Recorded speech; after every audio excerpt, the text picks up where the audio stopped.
आदाब नाज़रीन, खास खबरों में आपका खैर मकदम है।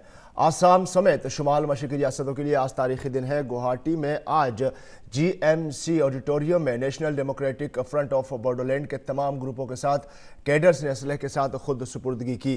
तकरीबन 1,500 से ज़ायद कैडर्स ने आसाम हुकूमत और पुलिस के सामने असलहे के साथ खुद सुपुर्दगी की और अहद किया कि वो आसाम में समाज के मरकजी धारे में शामिल होकर तरक्की की राह में शराकतदार बनेंगे। इस मौके पर वज़ीर आला सर्बानंद सोनोवाल ने खुशी का इजहार किया और कहा कि बोडो कैडर्स का यह फैसला आसाम की तरक्की के लिए एक बड़ा कदम है। पार्लियामेंट के बजट इजलास को खुश उसलूबी से चलाने के लिए हुकूमत ने आज कुल जमाती मीटिंग की। सरकार की कोशिश है कि बजट और बजट के बाद की पार्लियामेंट की कार्रवाई खुश उसलूबी से चलती रहे और ज़्यादा से ज़्यादा बिल इस इजलास में भी पास कराए जा सके। बजट इजलास 31 जनवरी से शुरू हो रहा है। बजट इजलास का पहला मरहला 31 जनवरी से 11 फरवरी तक होगा। दूसरा मरहला 2 मार्च से 3 अप्रैल तक होगा। सदर जमहूरिया रामनाथ कोविंद पार्लियामेंट के मुश्तरका इजलास से 31 जनवरी को खिताब करेंगे, जबकि आम बजट 1 फरवरी यानी शनिचर को पेश किया जाएगा। लोकसभा स्पीकर ओम बिरला ने भी कुल जमाती मीटिंग बुलाई है। लोकसभा स्पीकर की कोशिश है कि पिछले 2 इजलास की तरह इस बार भी लोकसभा के कामकाज के नए रिकॉर्ड बने और इसी के पेश नज़र वो अपोजिशन के तमाम रहनुमाओं से पार्लियामेंट का इजलास और लोकसभा को खुश उसलूबी से चलाने की अपील करेंगे। अपोजिशन ने भी आज एक मीटिंग बुलाई है जिसमें आगे की हिकमत अमली पर गौर व खोज किया जाएगा। और फांसी की सजा से बचने के लिए अब निर्भया इज्तिमाई अस्मत दरी और कत्ल मामले के मुजरिम अक्षय कुमार की क्यूरेटिव पिटीशन पर सुप्रीम कोर्ट समाअत करेगा। 2012 में दिल्ली में निर्भया गैंग रेप और कत्ल के मामले के 4 मुजरिमों में से एक मुजरिम अक्षय ने फांसी की सज़ा के खिलाफ सुप्रीम कोर्ट में क्यूरेटिव पिटीशन दायर की है। दरअसल मुजरिम अक्षय ने सुप्रीम कोर्ट में क्यूरेटिव पिटीशन ऐसे वक्त में दायर की है जब आज मुजरिम मुकेश कुमार सिंह की रहम की अर्जी खारिज करने के सदर जमहूरिया के हुक्म को चैलेंज देने वाली अर्जी पर सुप्रीम कोर्ट अपना फैसला सुनाएगा। गौरतलब है कि निर्भया के मुजरिम मुकेश की अर्जी पर सुप्रीम कोर्ट ने मंगल को सुनवाई मुकम्मल कर ली और फैसला महफूज रख लिया था। चीन में मोहलिक कोरोना वायरस से मरने वालों की तादाद बढ़कर 170 से ज़्यादा हो गई है। इसके अलावा इस बीमारी की जद में मज़ीद 7,700 से ज़्यादा लोगों के आने की तस्दीक भी हो गई है। चीन के सभी सूबों में इस खतरनाक वायरस ने अपना पैर पसार लिए है।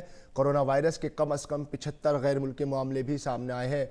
महकमा सेहत के माहिरीन ने खबरदार किया है कि वायरस का इन्फेक्शन अगले 10 दिनों में मज़ीद बढ़ जाएगा, जिसके नतीजे में ख़तरा और बढ़ सकता है। चीन के सदर शी जिनपिंग ने कोरोना वायरस के कहर पर काबू पाने के लिए फ़ौज की मदद लेने का हुक्म दिया है। और शहरियत तरमीम कानून पर भारत को बड़ी सिफारती जीत मिली है। इस कानून के खिलाफ यूरोपीय पार्लियामेंट में लाई गई तजवीज़ पर होने वाली वोटिंग अब मुलतवी हो गई है। यूरोपीय पार्लियामेंट में कई अरकान पार्लियामेंट ने इसे भारत का दाखिली मामला करार देते हुए वोटिंग मुलतवी करने की बात कही। यूरोपीय पार्लियामेंट में बुध को फ्रेंड्स ऑफ पाकिस्तान पर फ्रेंड्स ऑफ भारत हावी रहे। लोकसभा स्पीकर ओम बिरला के जरिए यूरोपीय पार्लियामेंट को लिखे खत में CAA को भारत का दाखिली मामला करार देते हुए इसे पूरी कार्रवाई पर अमल करके अपनाने की बात कही थी। पूरा मुल्क आज बाबाए कौम महात्मा गांधी की बरसी पर उन्हें आज खराज अकीदत पेश कर रहा है। इस मौके पर महात्मा गांधी को राजघाट पर खराज अकीदत पेश किया गया। सदर जमहूरिया रामनाथ कोविंद, नायब सदर जमहूरिया M वेंकैया नायडू, वज़ीर आज़म नरेंद्र मोदी, लोकसभा स्पीकर ओम बिरला और वज़ीर दिफा राजनाथ सिंह समेत मुतअद्दिद मरकजी वज़रा ने बाबाए कौम महात्मा गांधी को खराज अकीदत पेश किया। इस मौके पर उन्हें भजन गाकर भी याद किया गया। अमेरिकी सदर डोनाल्ड ट्रंप की अमन तजवीज़ पर फ़िलिस्तीन की नाराज़गी के दौरान इसराइली फ़ौज ने कहा है कि वो मकबूजा मगरबी किनारे पर गाज़ा सरहद के पास मज़ीद अफ़वाज तैनात कर रही है। हालांकि उसने तैनाती से मुतालिक तफसीलात जारी नहीं की है। और खेल की खबरों में साल के पहले ग्रैंड स्लैम ऑस्ट्रेलियन ओपन में आज खेले गए ख़वातीन सिंगल्स ज़ुमरे के पहले सेमीफाइनल मुकाबले में अमेरिका की सोफिया केनिन ने आलमी नंबर 1 ऑस्ट्रेलिया के एशले बार्टी को 7-6, 7-5 से शिकस्त देकर मुकाबले के फाइनल में जगह बना ली है। 1 घंटे 45 मिनट तक जारी रहे इस मैच में दोनों खिलाड़ियों के दरमियान ज़बरदस्त मुकाबला देखने को मिला। और नाज़रीन, खास खबरों में फ़िलहाल इतना ही। हमारी पूरी टीम को दीजिए इजाज़त। आदाब।